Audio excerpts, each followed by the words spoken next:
হ্যাঁ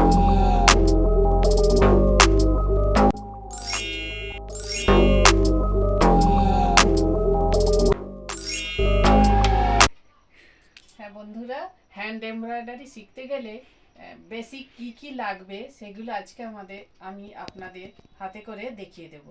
প্রথমে সেলাই শিখতে গেলেই প্রথমে যেটা হাতে করে আপনাকে নিতে হবে সেটা হলো এই যে একটা খাতা, সাদা পাতাযুক্ত একটা খাতা। এরকম সাদা পাতাযুক্ত একটা খাতা নেবে, আর পেন, উড পেন্সিল, ইরেজার, এইগুলো অবশ্যই সঙ্গে থাকবে। আর এতে অনেক কিছু আছে, আপনাদের আমি দেখিয়ে দিচ্ছি কি লাগবে। একটা সেলাইয়ের বাক্স করবেন যেটাতে সুতো, রঙিন সুতো বা সাদা সুতো রাখতে পারবেন।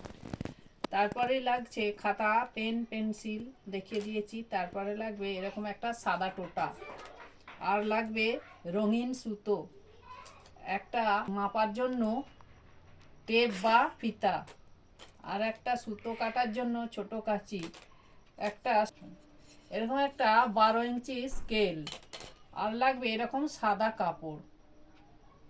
হাফ মিটার নিলেই হয়ে যাবে। যেমন এইটাতে আমি এর আগের ভিডিওতে আমি সেলাইয়ের প্রাথমিক অবস্থা আপনাদের করে আমি দেখিয়েছি, বলেওছি কি লাগবে। আবারও আমি বলে দিচ্ছি, এরকম এক টুকরো কাপড় আপনারা নিয়ে নেবেন। এই যে যেমন আমি আরেকটা রুমাল করেছি।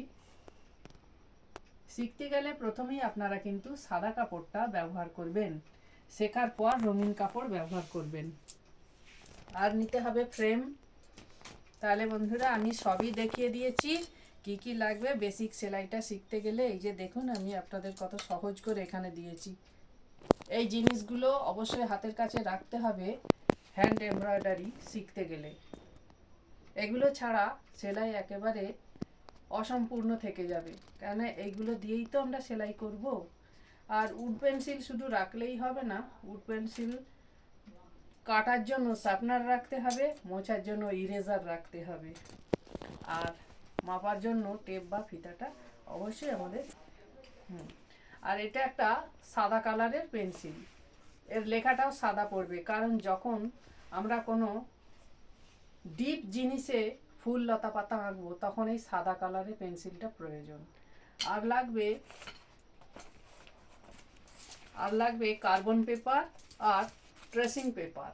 কোনো ফুল লতা পাতা আপনি যদি নিজে আঁকতে না পারেন, কোনো নকশার ওপর এই ট্রেসিং পেপার বসিয়ে ট্রেস করে নিয়ে কার্বন দিয়ে ছিট কাপড়ে আপনারা এঁকে নিতে পারবেন। সেই জন্য এই দুটো জিনিসও খুবই গুরুত্বপূর্ণ সেলাইয়ের কাজে।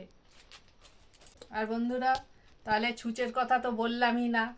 এই যে একটা সরু ছুঁচ, এরকম একটা ছোট্ট ছিটের টুকরো নেবেন, যাতে ছুঁচটাকে সুন্দর করে গেঁথে রাখা যায়, তা নাহলে হারিয়ে যাবে। এই যে ছোট্ট, এটা হচ্ছে সোনামুখী ছুঁচ, কিন্তু সরু আর লম্বা, পিছনটাও খুব ছোট ফুটোটা।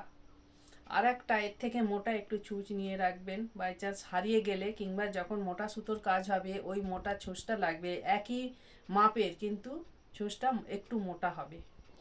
নাম্বার আছে ছুঁচের সব 5-6, আপনারা যেটা কমফোর্টেবল বোধ করবেন আপনারা সেই ছুঁচি ব্যবহার করবেন।